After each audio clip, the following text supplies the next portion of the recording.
yaitu anggota Polri hanya dapat menduduki jabatan di luar kepolisian setelah mengundurkan diri atau pensiun dari dinas kepolisian. Artinya, apabila dipahami dan dimaknai secara tepat dan benar, tanda kutip mengundurkan diri atau pensiun dari dinas kepolisian adalah persyaratan yang harus dipenuhi oleh anggota Polri untuk menduduki jabatan di luar kepolisian.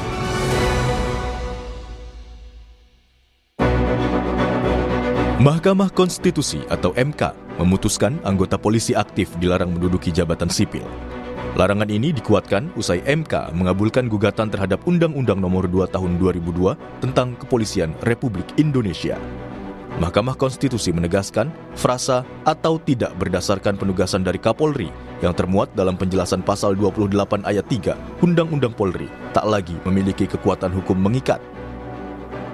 Dalam penjelasan pasal 28 ayat 3 Undang-Undang Nomor 2 Tahun 2002 tentang Kepolisian Negara Republik Indonesia, Lembaran Negara Republik Indonesia tahun 2002 Nomor 2, tambahan Lembaran Negara Republik Indonesia Nomor 4168 bertentangan dengan Undang-Undang Dasar Negara Republik Indonesia tahun 1945 dan tidak mempunyai kekuatan hukum mengikat.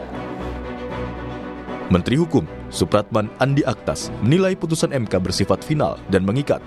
Meski demikian, ia menganggap putusan MK tersebut tidak berlaku surut, sehingga polisi yang terlanjur menduduki jabatan sipil tak diwajibkan mundur. Supratman juga menyebut nantinya tim reformasi Polri bakal berdiskusi soal kementerian dan instansi mana saja yang dapat diduduki anggota Polri. Hal tersebut bakal diatur dalam revisi Undang-Undang Polri. Menurut saya, terkait dengan putusan MK bersifat final. Tetapi menurut saya yang sudah terjadi itu artinya tidak berlaku. Dalam pengertian, bagi mereka yang akan diusulkan menduduki jabatan berikutnya ke jabatan sipil, kalau tidak berkaitan dengan tugas pokok kepolisian, wajib untuk mengundurkan diri atau pensiun. Tapi bagi mereka sekarang yang sudah menjabat sekarang, kecuali kepolisian menarik, kemudian, tapi mereka tidak perlu mengundurkan karena kan mereka sebelum putusan MK mereka sudah menjabat itu. Nah karena itu nanti sebagai tim reformasi Polri juga nanti kita akan bicarakan menyangkut terkait kementerian mana sih yang sebenarnya punya keterkaitan dengan tugas fungsi pokok kepolisian di luar seperti yang ada sekarang. Menteri Pendayagunaan Aparatur Negara dan Reformasi Birokrasi Menpan RB Rini Widiantini mengatakan pihaknya bakal mengevaluasi terhadap jabatan-jabatan sipil yang diisi oleh polisi dan akan membahasnya dengan institusi Polri dalam waktu dekat. Kita belum melakukan ini, kita nanti akan undang Polri dan kita sekarang sedang memetakan di mana-mana saja begitu ya. Kita juga sudah punya datanya, seperti itu nanti kita akan cek karena kan memang yang paling penting itu memastikan bahwa tadi sesuai dengan kompetensinya, karena kan kompetensinya kepolisian itu tentunya untuk di bidang pengamanan, apakah sesuai dengan itu ya, misalnya seperti di BNN ini kan memang kaitannya dengan masalah pengamanan, nah mungkin itu bisa gitu ya. Kita ngikuti peraturan keputusan MK saja, kalau memang mereka itu harus mengundurkan diri ya harus mengundurkan diri atau pensiun mengundurkan diri atau. Sementara Polri bakal membentuk tim Pokja untuk melakukan kajian cepat terkait putusan Mahkamah Konstitusi yang mengatur polisi aktif menempati jabatan di luar struktur kepolisian. Kadif Humas Polri, Sandi Nugroho mengatakan, proses penempatan anggota aktif di kementerian atau lembaga selama ini sudah sesuai mekanisme undang-undang, mulai dari permintaan lembaga terkait, asesmen, hingga keputusan Presiden. Bahwa Polri akan membentuk tim Pokja yang bisa membuat kajian cepat terkait dengan putusan dari MK tersebut, sehingga tidak menjadi multitafsir harapannya ke depan. Karena hal ini juga menyangkut adanya beberapa hal yang terkait dengan kementerian lembaga yang lainnya. Misalnya, sebagai contoh, bahwa duduknya personil Polri yang berada di luar struktur, itu khususnya untuk yang jabatan bintang 2 ke atas atau jabatan pembina tinggi, Madya dan Pratama itu berdasarkan cap presiden. Kalau untuk yang di bawahnya itu berdasarkan cap dari kementerian lembaga. Saat ini, banyak anggota Polri aktif yang menduduki jabatan sipil di berbagai lembaga dan kementerian tanpa melalui proses pengunduran diri atau pensiun. Meski demikian, Hingga kini, Polri belum memastikan apakah akan menarik anggotanya yang sedang bertugas di kementerian atau lembaga karena masih menunggu kajian dari kelompok kerja atau Pokja bentukan Kapolri, Jenderal Listio Sigit Prabowo. Tim Liputan, Kompas TV. Saudara, Mahkamah Konstitusi atau MK memutuskan anggota Polri aktif dilarang menduduki jabatan sipil. Larangan ini dikuatkan usai MK mengabulkan gugatan terhadap Undang-Undang Nomor 2 Tahun 2002 tentang Kepolisian Republik Indonesia. Lantas bagaimana dengan nasib polisi aktif yang menjabat di jabatan sipil? Kita bahas di pagi hari ini bersama dengan pakar hukum tata negara yang sudah hadir ke studio Kompas TV. Sudah bergabung bersama kami Pak Muhammad Ruliandi dan juga Komisioner Kompolnas bergabung bersama kami melalui sambungan daring Pak Yusuf Warshim. Selamat pagi, Assalamualaikum Pak Ruliandi. Kemudian ada Pak Yusuf Warshim. Selamat pagi, Assalamualaikum Pak Yusuf Warshim. Waalaikumsalam, selamat pagi, salam sehat. Oke, salam sehat. Begitu, salam sehat walaupun kita sehat, tapi kita kayaknya rada-rada bingung nih ya dengan keputusan MK ini nih soal bagaimana larangan polisi aktif menduduki jabatan sipil. Karena apa? Kenapa kita bingung? Karena masing-masing punya tafsir yang berbeda. Prof. Mahfud mengatakan keputusan MK ini harus segera diberlakukan, begitu diikuti, dan polisi aktif ini harus ditarik seluruhnya yang menduduki jabatan sipil. Nggak main-main, ada 300 ya Pak Yusuf Warshim yang polisi aktif menduduki jabatan sipil. Kemudian ada pernyataan berbeda lagi, ini dari Menteri Hukum, kalau sudah terlanjur menduduki jabatan sipil ya sudah, karena ini berlaku surut. Nah, saya ingin tahu dari kacamata Pak Ruliandi sebagai pakar hukum tata negara, dari keputusan Mahkamah Konstitusi ini jadi sebenarnya seperti apa ini? Ya, pertama gini ya, di Undang-Undang MK itu ada ketentuan yang mengatakan putusan MK yang dikabulkan maka dimuat dalam berita negara. Keputusan MK yang sudah dikabulkan itu diperintahkan untuk dimuat dalam berita negara. Oke. Apa artinya? Berita negara itu artinya punya kekuatan mengikat kepada pemerintah, DPR, penyelenggara negara, masyarakat, semuanya. Dan wajib diikuti. Wajib ditindaklanjuti. Nah, pertanyaannya, yang dikabulkan berarti ada di amar putusan. Karena amar putusannya, putusan 114 ini adalah mengabulkan gugatan pemohon untuk seluruhnya.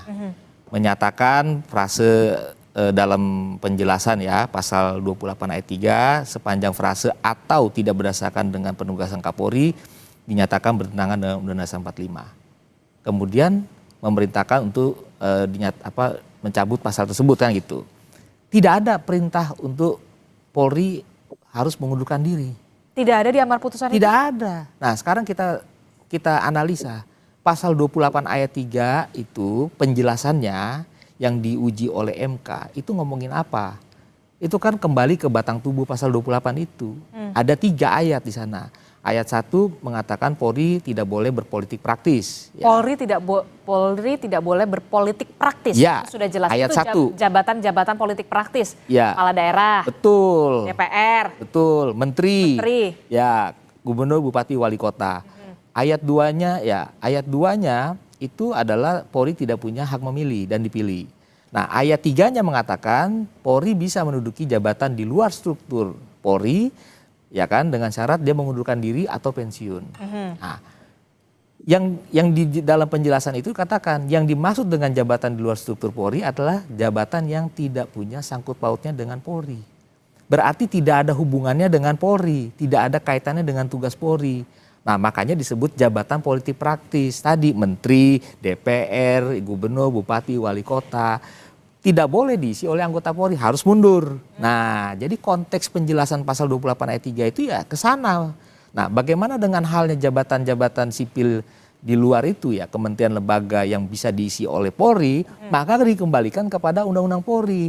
Itu diatur di dalam peraturan pemerintah tentang manajemen PNS ya, PP nomor 11 tahun 2017 pasal 148 ya. Ayat 4 itu mengatakan bahwa jabatan ASN itu menyesuaikan Undang-Undang Polri. Nah, Undang-Undang Polri mengatakan tugas pokok Polri ada di mana? Ada di dalam pasal 13. Ada 3 tugas pokok Polri. Pertama, Harkantipmas. Ya, Harkantipmas itu pemeliharaan keamanan, ketertiban masyarakat. Ya boleh menempatkan BIN, Bakamla di sana boleh ya, itu contoh ya. Kemudian misalnya yang kedua penegakan hukum. Tugas pokok Polri ada KPK, ada BNN ya kan, ada OJK ya kan. Itu boleh di sana. Yang ketiga dalam rangka perlindungan, pelayanan, pengayoman masyarakat. Itu dalam rangka apa? Penempatan di kementerian-kementerian. Karena apa? Di pasal 2 Undang-Undang Polri mengatakan Polri adalah melaksanakan salah satu fungsi pemerintah negara di bidang Harkantipmas, di bidang penegakan hukum, di bidang pelayanan pengayoman masyarakat. Artinya pelayanan masyarakat itu sebetulnya dalam arti yang seluas-luasnya government, pemerintahan. Jadi kalau ditempatkan jadi sekjen, jadi dirjen itu tergantung pada undang-undang ASN-nya. Nah, oleh karena itu di undang-undang ASN ya, kita kembali ke Undang-Undang Polri sebelumnya ya. Undang-Undang Polri itu dalam penjelasan umum sudah mengatakan Undang-Undang Polri sudah menampung Undang-Undang Pokok Kepegawaian. Yaitu apa? Undang-Undang 43 tahun 99. Ya. Artinya Undang-Undang Pokok Kepegawaian itu ya nomor 43 tahun 99 mengatakan pegawai negeri adalah aparatur negara. Sehingga dirubahlah dengan Undang-Undang ASN ya kan. Undang-Undang ASN nomor 15 tahun 2015 dan Undang-Undang 20 tahun 2023. Nah, di pasal 19-nya mengatakan Undang ASN, jabatan di ASN itu bisa diisi oleh prajurit TNI maupun anggota Polri. Nah, ini kan berarti dibolehkan Undang-Undang ASN itu dengan peraturan pelaksananya PP nomor 11 tahun 2017 sebagaimana diubah dengan PP 17 tahun 2020 yang mengatakan pasal 153 harus ada permintaan dulu dari kementerian itu. Misalnya kementerian yang membutuhkan anggota Polri aktif untuk menduduki jabatan di ASN di sana, jabatan JPT, mereka bermohon dulu bikin surat kepada Kapolri. Itu pasal 153. Kemudian ditembuskan kepada Menpan dan Kepala BKN. Nah, baru teknisnya Polri berkoordinasi dengan Menpan. Kira-kira nih jabatan ini disetarakannya gimana? Nah, ketika ada persetujuan dari Menteri rekomendasi, baru Polri memberikan penugasan di jabatan-jabatan sipil. Artinya tidak ada masalah. Oke, jadi menurut Anda dengan meskipun ada keputusan Mahkamah Konstitusi ini yang mengabulkan gugatan pemohon itu tidak serta-merta polisi aktif begitu ya yang menduduki jabatan sipil tidak perlu mundur. Tidak perlu mundur. Di mana kata-kata mundur di amar putusan? Ini Undang-Undang MK. Kalau putusan MK mengabulkan pasal 54 ya Undang-Undang MK, maka konsekuensinya wajib dimuat dalam berita negara. Yang dikabulkan itu di mana? Ada di amar kan? Amar putusan menyatakan mengabulkan permohonan-permohonan untuk seluruhnya. Mengabulkan. Baru yang keduanya menyatakan frase ini bertentangan dengan Undang-Undang 45 dan seterusnya. Jadi yang dipakai di amarnya. Amar itu yang dieksekusi. Gak ada satupun perintah untuk mengatakan bahwa Polri harus mundur. Di mana kata-kata itu saya mau lihat? Gak ada. Kalau pasal 28 ayat 3 itu konteksnya jabatan politik praktis. Bukan jabatan sipil. Nah, ini dua hal yang berbeda. Karena di Undang-Undang ASN dan peraturan pelaksanaannya mengatakan boleh Polri ditempatkan di jabatan ASN tertentu sepanjang bersesuaian dengan Undang-Undang Polri. Nah, kalau Undang-Undang Polri tugas pokoknya pasal 13 mengatur tadi, 3 tugas pokok utama tadi, Harkantipmas, penegakan hukum, kemudian pelayanan masyarakat, maka Polri bisa ditempatkan sana. Mau jadi sekjen, jadi dirjen, ya tergantung kebutuhan dari kementerian lembaga. Nah. Tapi kemudian kalau kita lihat mantan Ketua Mahkamah Konstitusi Mahfud MD menegaskan putusan tersebut berlaku seketika setelah palu diketok sehingga anggota Polri yang menjabat sipil harus segera ditarik. Ya itu pendapat beliau. Kalau saya kan berdasarkan amar putusan tidak ada kata-kata harus mundur di mana amar putusannya. Sehingga itu kan harusnya mengikat kepada penyelenggara negara ya, kepada pemerintah, kepada Polri, kepada DPR sebagai pembentuk undang-undang. Tidak ada kata-kata yang mengatakan perintah harus mengundurkan diri. Sehingga Polri juga harus melihat dari sisi amar putusan juga karena ini kan terdampak kepada undang-undang Polri itu sendiri. Oke, saya mau ke Kompolnas, Pak Yusuf Warshim. Pak Yusuf, kalau menurut pakar hukum tata negara di amar putusan ini tidak ada yang mengatakan polisi aktif itu tidak diwajibkan untuk mundur begitu. Nah, kalau dari Pak Yusuf Warshim sendiri dari Kompolnas, bagaimana melihat ini keputusan Mahkamah Konstitusi ini? Ya, terima kasih. Posisi Kompolnas tentu pertama sebagai pengawas fungsional kinerja kepolisian. Kita tentu melihat terkait dengan putusan MK itu kan bagian hal yang kita pantau bagaimana Polri mematuhi dan menindaklanjuti putusan Mahkamah Konstitusi itu. Itu yang pertama. Yang kedua, tentu dalam melakukan fungsi pengawasan ya tentu kita juga, karena itu putusan Mahkamah Konstitusi itu sebenarnya sudah sederhana, jelas, final dan mengikat. Jadi maka tidak ada ruang untuk tidak mematuhi. Jadi posisi Kompolnas tentu memposisikan bahwa putusan Mahkamah Konstitusi itu harus dipatuhi. Nah, yang ketiga, bagaimana mematuhi dan menindaklanjuti putusan Mahkamah Konstitusi itu ya tentu harus memahaminya. Nah, memahaminya sehingga kami Kompolnas tentu akan memahami betul bagaimana sebenarnya putusan Mahkamah Konstitusi itu, sehingga kita dalam posisi akan juga memberikan saran dan masukan. Nah, terkait dengan bagaimana memahami putusan Mahkamah Konstitusi, sebenarnya apa yang disampaikan pakar hukum tata negara kita pada hari ini, yaitu bisa dipahami. Walaupun demikian, kita juga tidak menutup mata ada yang barangkali berbeda. Tapi ya mungkin ini tentu apa yang akan saya sampaikan tidak bisa direpresentasikan dalam posisi sebagai pakar hukum, tapi ya kita kan harus mengkajinya, harus memahaminya. Nah, pertama yang perlu kita pahami amar putusan. Amar putusan itu kan terkait yang itu dinyatakan bertentangan, inkonstitusional, bertentangan dengan Undang-Undang Dasar Negara Republik Indonesia 1945 itu kan penjelasan pasal 28 khusus prasa atau tidak berdasarkan penugasan dari Kapolri. Pasal 28 itu kan normanya anggota kepolisian Negara Republik Indonesia dapat menduduki jabatan di luar kepolisian setelah mengundurkan diri atau pensiun dari dinas kepolisian. Ada disebut jabatan di luar kepolisian, ada disebut yang bisa dikatakan persyaratan pensiun atau mengundurkan diri atau pensiun. Nah, di dalam penjelasan pasal 28 itu kan menjelaskan, sekali lagi, penjelasan pasal 28 ayat 3 itu kan menjelaskan dua kategori yang disebut jabatan di luar kepolisian. Kan itu alternatif. Nah, penjelasan ayat 3 yang alternatif pertama kan dijelaskan jabatan di luar kepolisian itu jabatan yang tidak punya kaitan sangkut paut dengan fungsi tugas kepolisian tentu itu. Nah, tapi dibuat atau jadi alternatif. Nah, atau tidak berdasarkan penugasan dari Kapolri. Nah, ketika ada penugasan dari Kapolri, sehingga dia masuk disebut jabatan yang itu terkait dengan kepolisian. Nah, itu. Nah, tapi prasa atau tidak berdasarkan penugasan dari Kapolri ini bertentangan dengan konstitusi. Itu dulu yang kita pahami, yang akan kita kaji. Baru selanjutnya, memahami putusan Mahkamah Konstitusi kan tidak hanya pada amar saja, tapi bagaimana pertimbangan MK.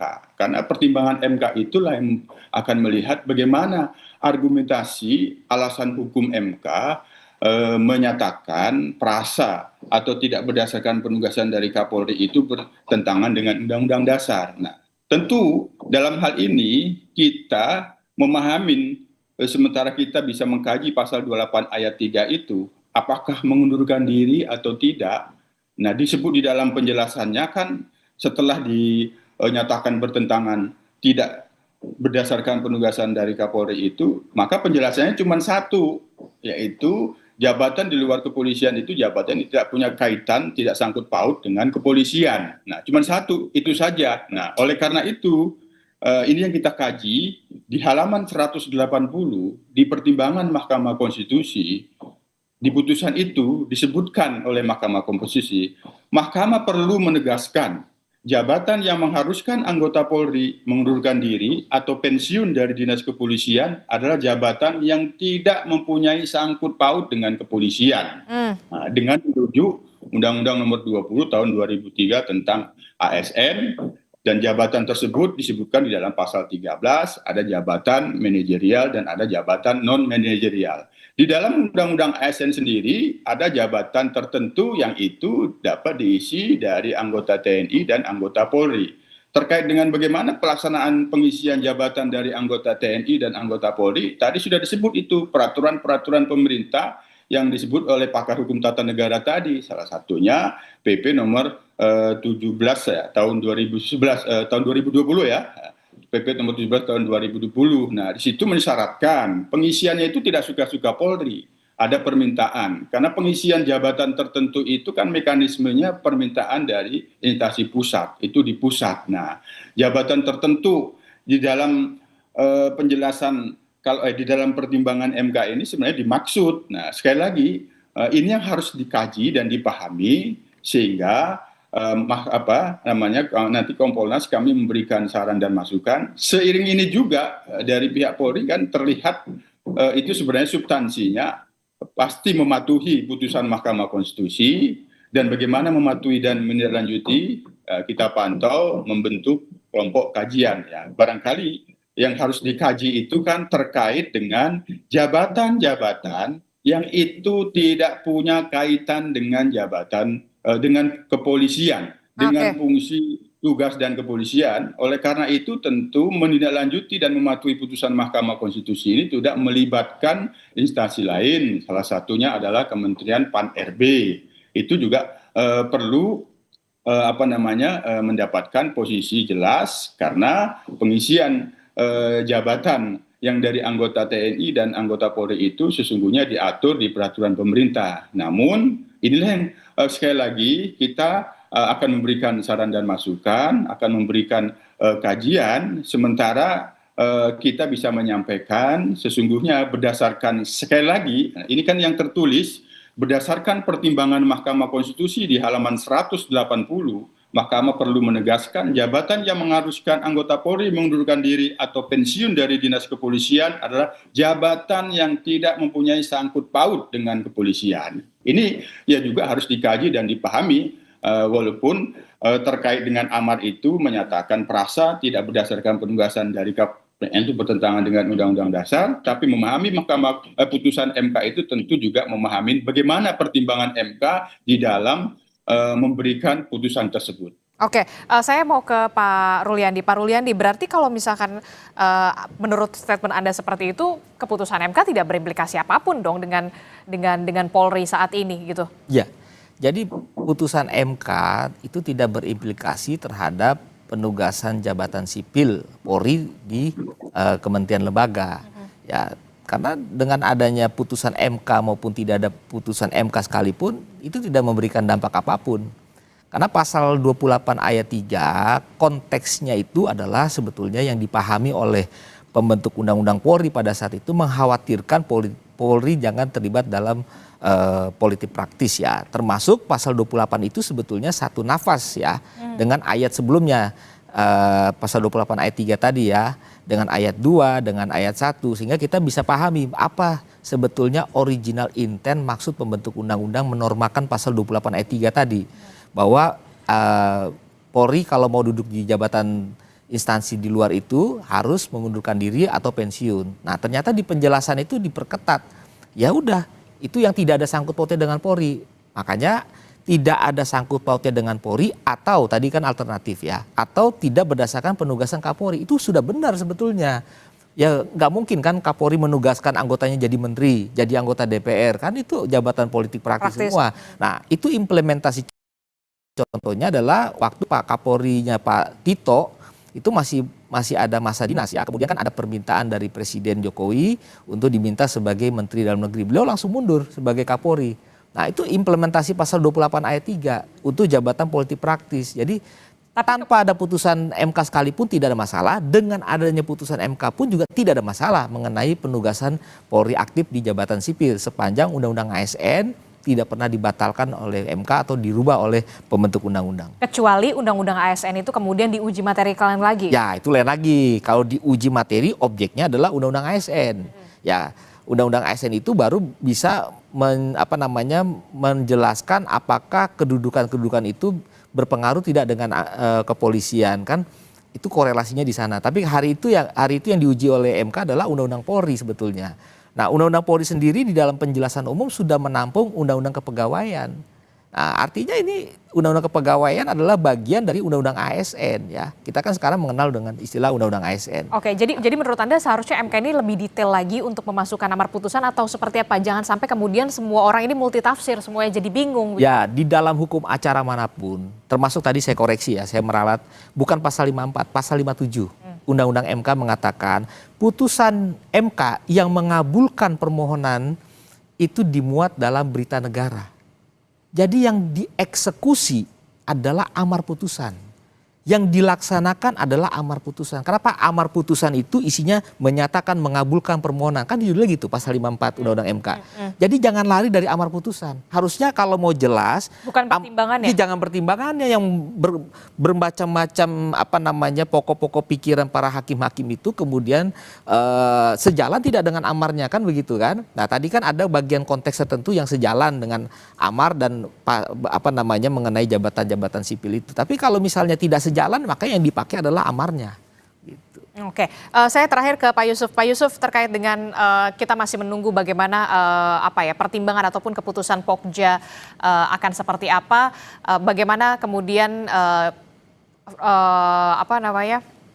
Kompolnas akan melakukan pengawasan dari sisi Kompolnas ini sendiri.